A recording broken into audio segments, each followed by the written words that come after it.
As, as some of you may know, this has been a particularly difficult time for my family. We tragically lost Elaine's younger sister, Angela, just a few weeks ago. When you lose a loved one, particularly at a young age, there's a certain introspection that accompanies the grieving process. Perhaps it is God's way of reminding you of your own life's journey, to reprioritize the impact of the world that we will all inevitably leave behind. I turned 82 last week. The end of my contributions are closer than I'd prefer. My career in the United States Senate began amidst the Reagan Revolution. The truth is, when I got here, I was just happy if anybody remembered my name. President Reagan called me Mitch O'Donnell. Close enough, I thought. My wife Elaine and I got married on President Reagan's birthday, February 6th. It's probably not the most romantic thing to admit, but Reagan meant a lot to both of us. For 31 years, Elaine has been the love of my life, and I'm eternally grateful to have her by my side. I think back to my first days in the Senate with deep appreciation for the time that helped shape my view of the world. I'm unconflicted about the good within our country and the irreplaceable role we play as the leader of the free world. It's why I worked so hard to get the national security package passed earlier this month. Believe me, I know the politics within my party at this particular moment in time. I have many faults. Misunderstanding politics is not one of them. That said, I believe more strongly than ever that America's global leadership is essential to preserving the shining city on a hill that Ronald Reagan discussed.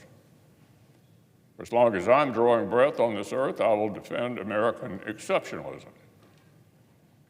So as I've been thinking about when I would deliver some news to the Senate, I always imagined a moment when I had total clarity and peace about the sunset of my work. A moment when I'm certain I have helped preserve the ideals I so strongly believed.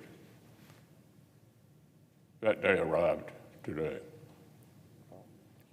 My goals when I was narrowly elected to the Senate back in 1984 were fairly modest. Do a good job for the people of Kentucky and convince them that by doing so they might rehire me for a second term. That was it. That was the plan. If you would have told me 40 years later that I would stand before you as the longest-serving Senate leader in American history, frankly, I would have thought you'd lost your mind. I have the honor of representing Kentucky in the Senate longer than anyone else in our state's history. I just never could have imagined that happening when I arrived here in 1984 at 42. I'm filled with heartfelt gratitude and humility for the opportunity. But now it's 2024. I'm now 82.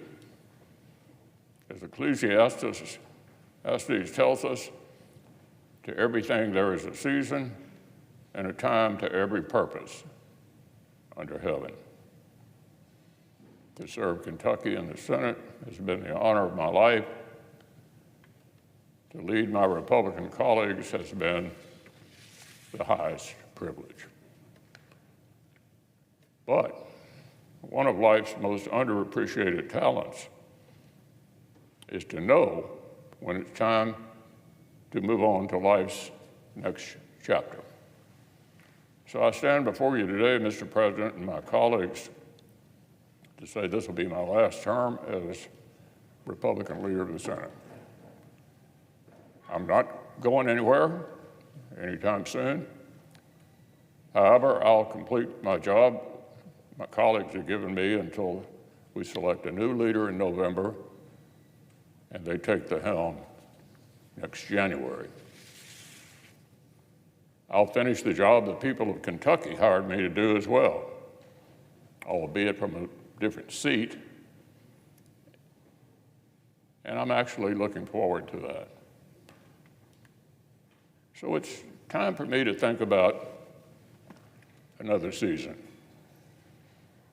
I love the Senate. It's been my life. There may be more distinguished members of this body throughout our history, but I doubt there were any with any more admiration for the Senate.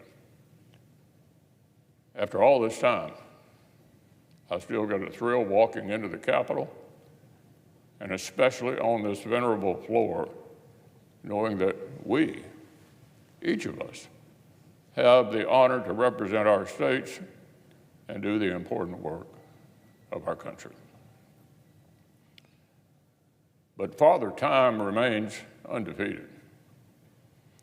I'm no longer the young man sitting in the back, hoping colleagues would remember my name. It's time for the next generation of leadership.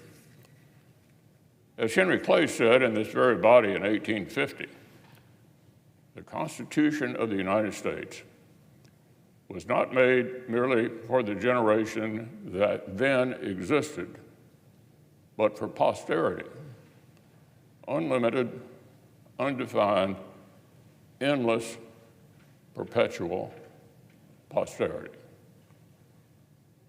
So time rolls on. There'll be a new custodian of this great institution next year. I won't surprise you to know I intend to turn this job over to a Republican majority leader. I have full confidence in my conference to choose my replacement and lead our country forward. There'll be other times to reminisce. I'm immensely proud of the accomplishments I've played some role in obtaining for the American people.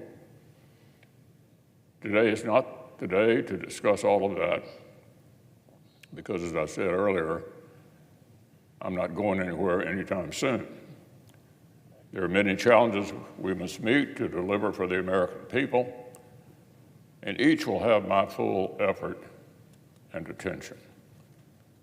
I still have enough gas in my tank to thoroughly disappoint my critics, and I intend to do so with all the enthusiasm with which they become accustomed.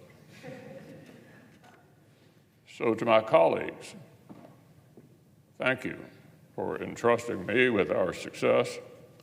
It's been an honor to work with each of you.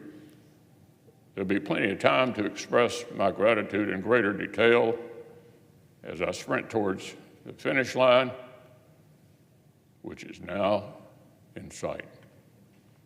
I yield the floor.